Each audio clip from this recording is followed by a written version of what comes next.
నమస్తే welcome to Suman TV నేను గిరిజ. ఇప్పటి వరకు దుర్భర పరిస్థితుల్ని చూసుండవచ్చు. మరి ద్వాదశ రాశులకి మకర సంక్రమణం తర్వాత ఏ విధంగా ఉండబోతోంది, పరిస్థితుల్లో ఏమైనా మార్పులు చేర్పులు రాబోతున్నాయా, ఒకవేళ మార్పులు చేర్పులు జరిగినప్పుడు ఏమైనా సమస్యలు ఉన్నప్పుడు మంచి పరిహారాలు కూడా తెలియాలి కదా. మరి ఈ విషయాలన్నీ తెలియచేయడానికి ద్వాదశ రాశులకి ముఖ్యంగా ఈ 11 రోజులు అంటే దాదాపుగా ఈ నెల 21వ తేదీ నుంచి 31వ తేదీ వరకు ద్వాదశ రాశుల వారికి ఏ విధంగా ఉండబోతోందో తెలియజేసేందుకు ఇవాళ మనతో పాటు ఉన్నారు ప్రముఖ జ్యోతిష్య పండితులు బ్రహ్మశ్రీ నందిబట్ల శ్రీహరి శర్మ గురువు గారు. మరి వారి మాటల్లో తెలుసుకుందాం. గురువు గారు నమస్కారం. వాగర్థావివ సంపృక్తౌ వాగర్థ ప్రతిపత్తయే జగతః పితరౌ వందే పార్వతీ పరమేశ్వరౌ. సదాశివసమారంభాం శంకరాచార్య మధ్యమాం అస్మదాచార్య పర్యంతం వందే గురు పరంపరాం. ఆదిత్యాయ చ సోమాయ మంగళాయ బుధాయ చ గురు శుక్ర శనిభ్యశ్చ రాహవే కేతవే నమః. శృంగేరి జగద్గురు పీఠాధిపతులకి కంచి పీఠాధిపతులకి నమస్కారంలో తెలియజేసుకుంటూ కార్యక్రమాన్ని ప్రారంభిద్దాం. గురుగారు, ద్వాదశ రాశుల గురించి ఈ 11 రోజుల వ్యవధిలో ఏ విధంగా ఉండబోతుందో తెలియజేస్తున్నారు కదా. సో చివరిగా వచ్చేసి మీనరాశి వారికి ఈ నెల 21వ తేదీ నుంచి 31వ తేదీ వరకు అసలు ఏ విధంగా ఉండబోతుంది అంటారు? ఈ నెల 21వ తారీఖు నుంచి 31 జనవరి వరకు మీనరాశిలో ఉన్నటువంటి వారికి ఏ విధంగా ఉండబోతుందో తెలుసుకునే ముందు గ్రహ సంచారం తెలుసుకుందాం.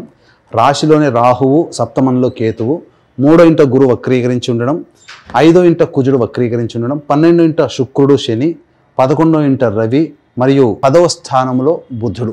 వెరసి చూసుకున్నట్లయితే శని ప్రభావము, కుజగ్రహ ప్రభావము వెరసి ఈ యొక్క 2 గ్రహాలు తప్ప మిగతా అన్ని గ్రహాలు కూడాను యోగించేటువంటి పరిస్థితుల్లో ఉన్నారు.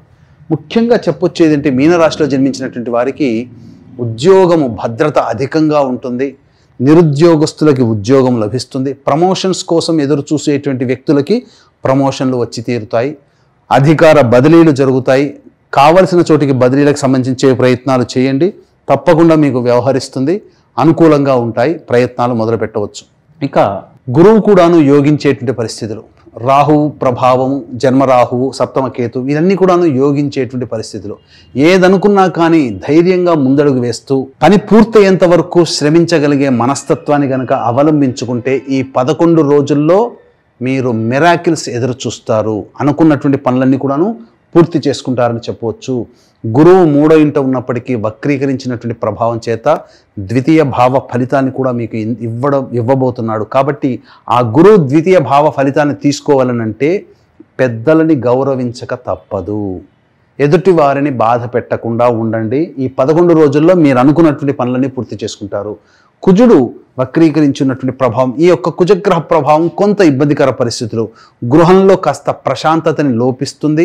అలాగే గృహ మరమ్మతులు, వాహన మరమ్మతులకు ఎక్కువగా ఖర్చులు పెట్టుకుంటారు. నూతన వాహన కొనుగోలు కానీ, నూతన గృహ కొనుగోలు కానీ, తద్వారా కొంత డబ్బుని ఖర్చు పెడతారు అని చెప్పవచ్చు. ఇక చూసుకున్నట్లయితే శని ప్రభావము అధికంగా ఉండడం, ఈ కారణం చేత ఏలినాటి శని ప్రభావం కూడా ఉండడం మీనరాశి వారికి ఖర్చులు అధికంగా ఉంటాయి. కానీ కుటుంబ సౌఖ్యము, స్త్రీ సౌఖ్యము, ముఖ్యంగా తల్లి ప్రేమ పొందడం, సోదరి ప్రేమ పొందడం, భార్య భర్తలు దంపతుల మధ్య విభేదాలు ఉన్నటువంటి వాళ్ళకి ఆ అపరపక్షాలు తొలగిపోతాయి ఈ నెలలో. తద్వారా ఇద్దరు ఒకటవుతారు. మంచి శుభవార్త స్త్రీల ద్వారా వింటారు. ఏదేమైనప్పటికీ కూడాను స్త్రీ సౌఖ్యము మీనరాశి వారికి ఈ నెల 31వ తారీఖు వరకు ఉందని చెప్పవచ్చు. ఇక ముఖ్యంగా వ్యాపారస్తులు ఎవరైతే ఉంటారో వాళ్ళందరూ కూడా వ్యాపార విస్తరణకి చేయు ప్రయత్నాలన్నీ కూడా కొలికి వస్తాయి. కాకపోతే ఇక్కడ ప్రధానంగా మీకు ఇబ్బందికర పరిస్థితులు తెచ్చేటువంటిది మీలోనే ఉంది, అదే బద్ధకం, పోస్ట్పోన్మెంట్ ఆఫ్ వర్క్.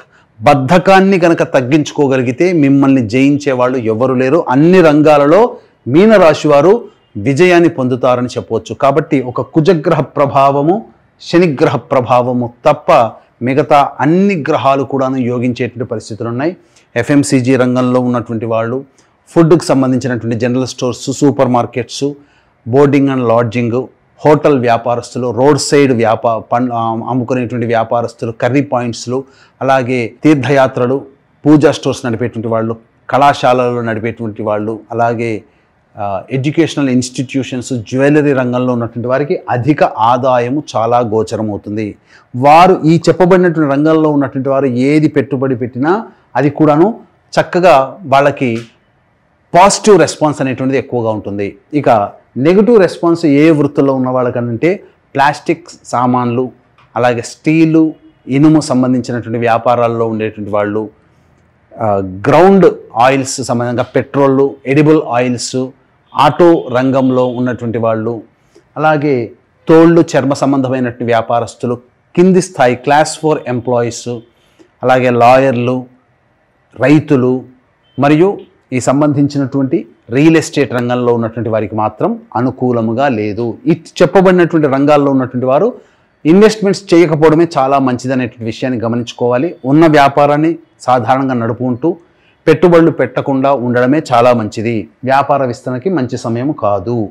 ఇక ఉద్యోగంలో ఉన్నటువంటి వాళ్ళకి మంచి జరుగుతుంది. అలాగే ఈ యొక్క మీనరాశిలో జన్మించినటువంటి వారికి వివాహ ప్రయత్నాలలో విజయాన్ని పొందుతారు. చక్కగా మంచి దాంపత్యం అనగా వధువుకి వరుడు, వరుడికి వధువు లభించే అవకాశాలు గోచరమవుతున్నాయి. దంపతుల మధ్య ఉన్నటువంటి సమస్యలు తీరుతాయి. ఇక ముఖ్యంగా విద్యార్థులు కష్టపడితే తప్ప ఫలితాలు పొందలేనటువంటి పరిస్థితి. విదేశీ విద్యకు చేయు ప్రయత్నాలు కొంత ఆటంకాలు కలుగుతాయి. తద్వారా వాయిదా వేసుకోవాల్సినటువంటి పరిస్థితి వస్తుంది. ఏతావాత చెప్పొచ్చేది ఏమిటంటే మిశ్రమమైన ఫలితాలు పొందినప్పటికీ గ్రహ గమనము మిశ్రమంగా ఉంది, కానీ గ్రహాలు అనుకూలంగా ఉన్నాయి. కాబట్టి ఆ గ్రహాన్ని ఉపయోగించుకునే తీరు మీలోనే ఉంటుంది. కాబట్టి మొక్కవని ధైర్యంతో ముందడుగు వేసే ప్రయత్నం చేయండి. తప్పకుండా అన్ని గ్రహాలు యోగిస్తాయి. ఇక వీక్షించేటువంటి ప్రేక్షకులకి గమనిక, ఈ నెల 29వ తారీఖు రోజున మౌని అమావాస్య అత్యంత ప్రభావవంతమైనది. ఈ మౌని అమావాస్య సందర్భంగా జాతకరీత్యా కలుగు అన్ని రకాల సమస్యల నివారణకి, ముఖ్యంగా నరదృష్టి, నరఘోష, శత్రుబాధ, ప్రయోగ బాధల నివారణకి, ఉద్యోగ సమస్యల నివారణకి, అలాగే ఆర్థికపరమైనటువంటి సమస్యల నివారణకి, ముఖ్యంగా ఈ సంబంధించినటువంటి జాతకరీత్యా అన్ని పనులు ఆటంకాల్లో ఎదురవుతున్నాయి కదా, కోర్టు సమస్యలు, వీటన్నిటికీ నివారణార్థమై ప్రత్యంగిర హోమం, బగళాముఖి హోమం, ధూమవతి హోమం, రాజశ్యామల హోమం, వారాహి హోమంలో పర్ హెడ్ 2100 రూపాయలకి చేయించడం జరుగుతుంది. అవకాశం ఉన్న వాళ్ళు కార్యక్రమం తదనంతరం కాంటాక్ట్ చేసి మీ గోత్రనామాలు నమోదు చేసుకోవచ్చు. మధ్యాహ్నం 3 గంటలకి ప్రారంభమవుతుంది 29వ తారీఖు రోజున. మధ్యాహ్నం 12 గంటల లోపల మీ గోత్రనామాలు నమోదు చేసుకోవచ్చు. ఇక గమనించుకున్నట్లయితే మనం ఎప్పటిలాగానే ఏ 21వ తారీఖు నుంచి 31వ తారీఖు వరకు ఏ రోజుల్లో ఖర్చులు అధికంగా ఉంటాయి, ఏ రోజుల్లో ఆదాయం అధికంగా ఉంటుందనే విషయాన్ని తెలుసుకుందాం. 21వ తారీఖు రోజున మీరు ఎవరితోనైతే కలిసి పని చేస్తుంటారో వాళ్ళ వల్ల అన్ని రకాల ఇబ్బందుల నుంచి అధిగమించగలుగుతారు. మీరు చేసేటువంటి పనులకి ఇతరుల సహాయ సహకారాలు మెండుగా ఉంటాయి. స్త్రీ సౌఖ్యము గోచరమవుతుంది. ఇక 22, 23వ తారీఖుల్లో ప్రశాంతత లోపిస్తుంది. ఏ పని చేయాలన్న ఆలోచనలు ముందుకు సాగవు. ఖర్చులు అధికంగా ఉంటాయి, జాగ్రత్తలు పాటించండి. 24, 25, 26 తారీఖుల్లో సంతానపరమైనటువంటి విభేదాలు, సంతానం మూలకంగా ఖర్చులు, సమస్యలు పెరుగుతాయి. కావున జాగ్రత్తలు పాటించండి. అధికముగా ధనాదాయము లోపిస్తుంది, అంటే అధికంగా ఖర్చులు ఎక్కువగా అవుతాయి. ఇక 27, 28వ తారీఖుల్లో నిరుద్యోగస్తులు ఉద్యోగాన్ని పొందే అవకాశాలు ఉంటాయి. ఉద్యోగస్తులకి ప్రమోషన్స్తో కూడుకున్నటువంటి వ్యవహారాలు, ఖర్చుకి తగ్గట్టుగా ఆదాయం కూడా పెరుగుతుందని చెప్పవచ్చు. ఇక 29, 30 తారీఖుల్లో అన్ని రంగాలలో ఉన్నటువంటి వారికి మంచి శుభ ఫలితాలు, వృత్తి, ఉద్యోగ, వ్యాపారము, కుల వృత్తుల్లో అన్ని రంగాల్లో ఉన్నటువంటి వారికి అందరికీ కూడాను 29, 30 తారీఖుల్లో ఆదాయం చక్కగా ఉంటుంది. 31వ తారీఖు రోజున మాత్రం మానసిక ప్రశాంతత లోపిస్తుంది. కుటుంబపరముగా ఖర్చులు అధికంగా ఉంటాయి. ఆరోగ్యం పట్ల శ్రద్ధ వహించాల్సినటువంటి పరిస్థితి. ఏతావాత 22, 23, 31 ఈ 3 రోజుల్లో ఖర్చులు అధికంగా ఉంటాయి. కాబట్టి ఆ 3 రోజుల్లో పెట్టుకున్న ప్లానింగ్ ప్రకారం పెట్టుకున్నటువంటి ఖర్చులని వాయిదా వేసుకోవడము లేదా ఖర్చుల శాతాన్ని తగ్గించుకోవడము చేయడం చాలా మంచిది. ఎందుకంటే ఈ 22, 23, 31 తారీఖుల్లో ఆకస్మికమైనటువంటి ఖర్చులు మీకు గోచరమవుతున్నాయని చెప్పవచ్చు. ఓకే గురుగారు, మరి ఫైనల్గా మీనరాశి వారు ఈ 11 రోజుల వ్యవధిలో పాటించాల్సినటువంటి పరిహారాల గురించి తెలియజేస్తారా గురుగారు? ఈ యొక్క సంబంధించినటువంటి మీనరాశిలో జన్మించినటువంటి వారు ప్రతిరోజు సుబ్రహ్మణ్య భుజంగ స్తోత్ర పారాయణము, రుద్ర కవచము రోజుకి 3 సార్లు పఠించండి. ఇక ఇప్పుడు చెప్పబడినటువంటి సమస్యల కంటే ఇంకా విభిన్నంగా మీ యొక్క జీవితం ఉంది అనంటే మీ యొక్క జన్మజాతకంలో నడుస్తున్నటువంటి గ్రహ దశాంతర దశల యొక్క ప్రభావాలు. కావున దగ్గరలోని మంచి ఉపాసనా పరులైనటువంటి జ్యోతిష్యులను సంప్రదించి వారి సలహాలు, సూచనలు కనుక పాటించినట్లయితే మరింత మెరుగైనటువంటి జీవితాన్ని పొందుతారని చెప్పవచ్చు. ఓకే గురుగారు, ఫైనల్గా మీనరాశి గురించి, అలాగే ఇప్పటి వరకు కూడా 21 నుంచి 31వ తేదీ వరకు ద్వాదశ రాశుల వారికి ఏ విధంగా ఉండబోతుంది, అలాగే వాళ్ళు చేసుకోవాల్సినటువంటి పరిహారాల గురించి కూడా వీక్షకుల కోసం చాలా చక్కగా తెలియజేశారు గురుగారు. ధన్యవాదాలు. సర్వం శ్రీ ఉమామహేశ్వర పరబ్రహ్మార్పణమస్తు.